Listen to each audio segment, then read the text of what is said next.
To the faithful you show yourself faithful. To those with integrity you show integrity. To the pure you show yourself pure. But to the wicked,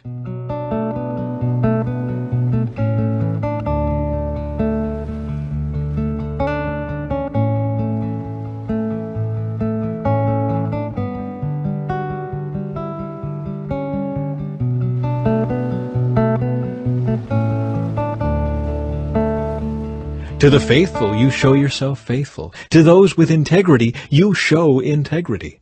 To the pure you show yourself pure. But to the wicked you show yourself hostile. You rescue the humble, but you humiliate the proud. You light a lamp for me. The Lord my God lights up my darkness. In your strength I can crush an army. With my God I can scale any wall. God's way is perfect. All the Lord's promises prove true. He is a shield for all who look to him for protection. For who is God except the Lord? Who but our God is a solid rock? God arms me with strength, and he makes my way perfect. He makes me as sure-footed as a deer, enabling me to stand on mountain heights. He trains my hands for battle. He strengthens my arm to draw a bronze bow. You have given me your shield of victory. Your right hand supports me. Your help has made me great.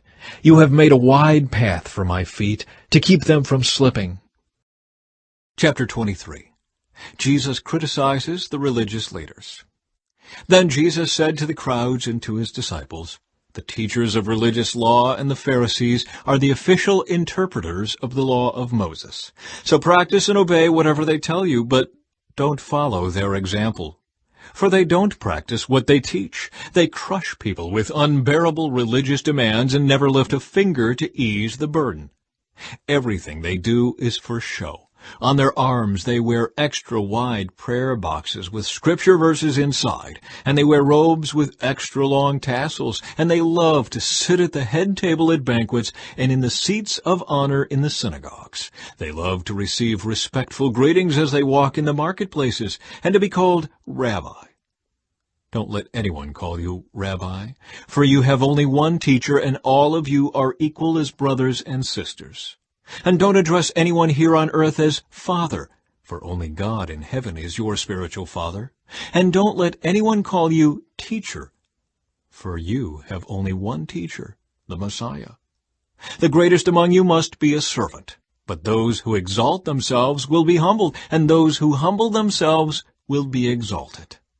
What sorrow awaits you, teachers of religious law, and you Pharisees, hypocrites! For you shut the door of the kingdom of heaven in people's faces.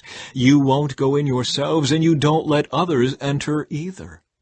What sorrow awaits you, teachers of religious law, and you Pharisees, hypocrites! For you cross land and sea to make one convert, and then you turn that person into twice the child of hell you yourselves are. Blind guides, what sorrow awaits you! For you say that it means nothing to swear by God's temple, but that it is binding to swear by the gold in the temple. Blind fools, which is more important, the gold or the temple that makes the gold sacred?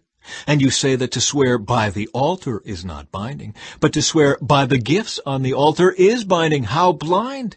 For which is more important, the gift on the altar or the altar that makes the gift sacred?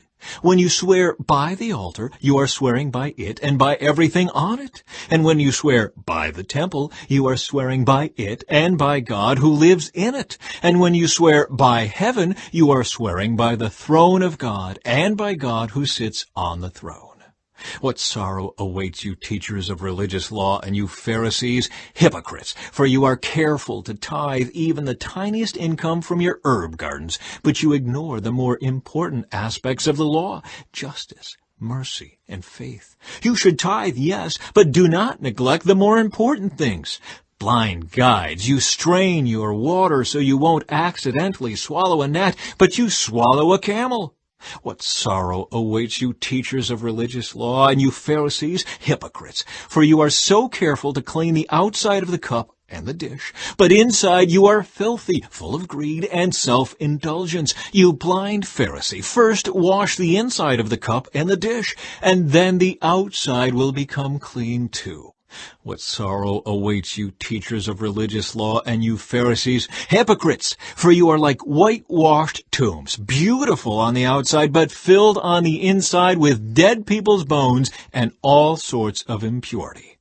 Outwardly, you look like righteous people, but inwardly your hearts are filled with hypocrisy and lawlessness. What sorrow awaits you, teachers of religious law, and you Pharisees, hypocrites! For you build tombs for the prophets your ancestors killed, and you decorate the monuments of the godly people your ancestors destroyed. Then you say, if we had lived in the days of our ancestors, we would never have joined them in killing the prophets. But in saying that, you testify against yourselves that you are indeed the descendants of those who murdered the prophets. Go ahead and finish what your ancestors started. Snakes, sons of vipers, how will you escape the judgment of hell? Therefore I am sending you prophets and wise men and teachers of religious law, but you will kill some by crucifixion, and you will flog others with whips in your synagogues, chasing them from city to city. As a result, you will be held responsible for the murder of all godly people of all time, from the murder of righteous Abel to the murder of Zechariah son of Berechiah, whom you killed in the temple between the sanctuary and the altar. I tell you the truth, this judgment will fall on this very generation. Jesus grieves over Jerusalem. O Jerusalem, Jerusalem, the city that kills the prophets and stones God's messengers, how often I have wanted to gather your children together as a hen protects her chicks beneath her wings, but you wouldn't let me.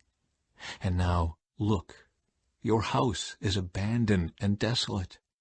For I tell you this, you will never see me again until you say, blessings on the one who comes in the name of the Lord.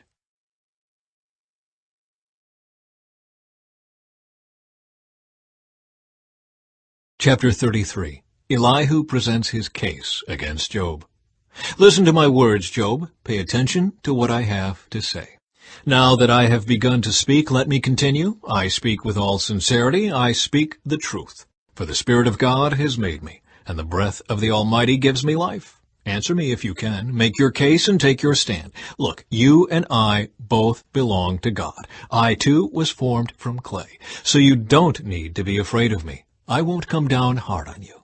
You have spoken in my hearing, and I have heard your very words. You said, I am pure, I am without sin, I am innocent, I have no guilt.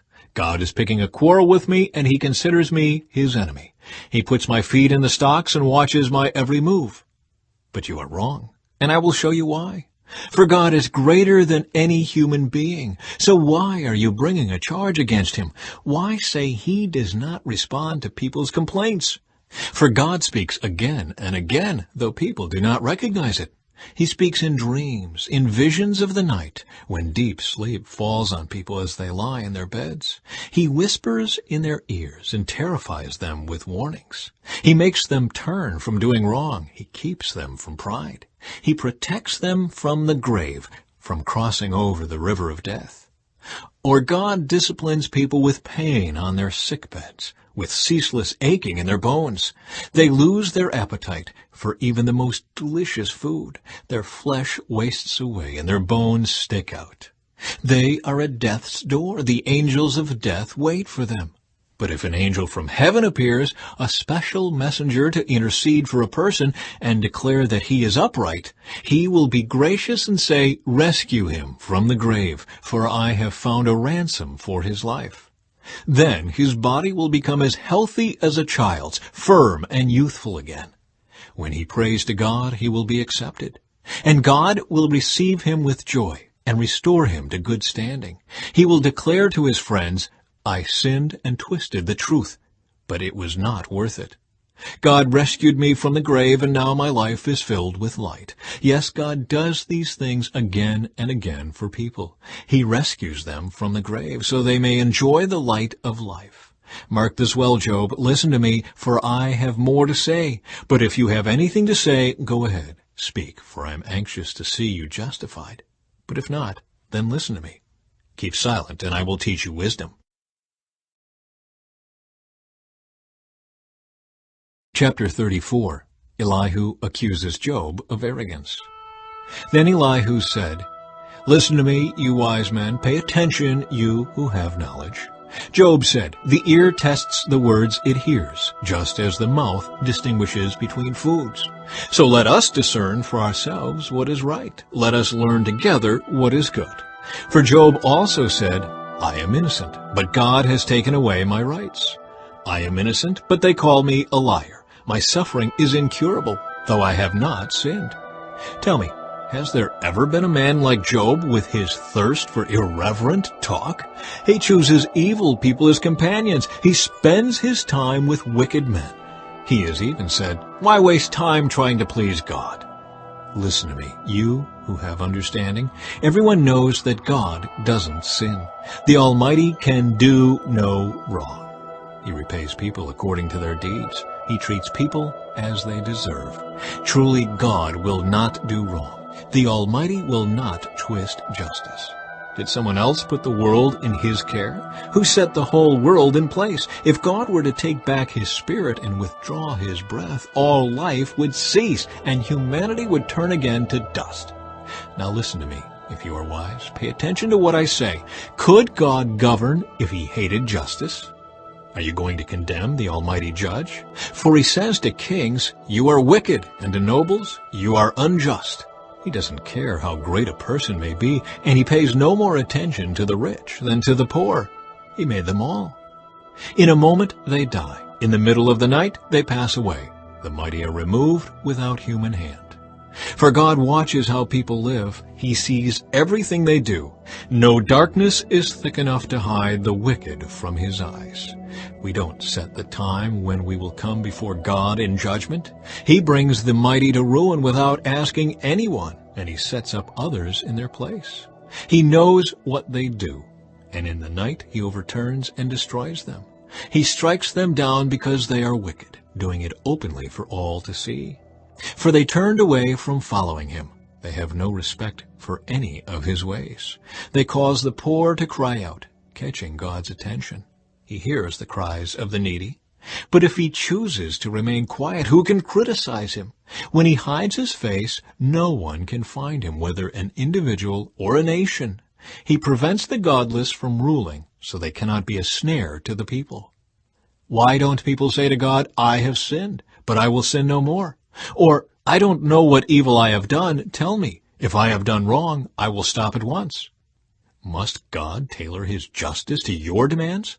But you have rejected Him. The choice is yours, not mine. Go ahead, share your wisdom with us. After all, bright people will tell me, and wise people will hear me say, "Job speaks out of ignorance. His words lack insight." Job, you deserve the maximum penalty for the wicked way you have talked. For you have added rebellion to your sin. You show no respect, and you speak many angry words against God.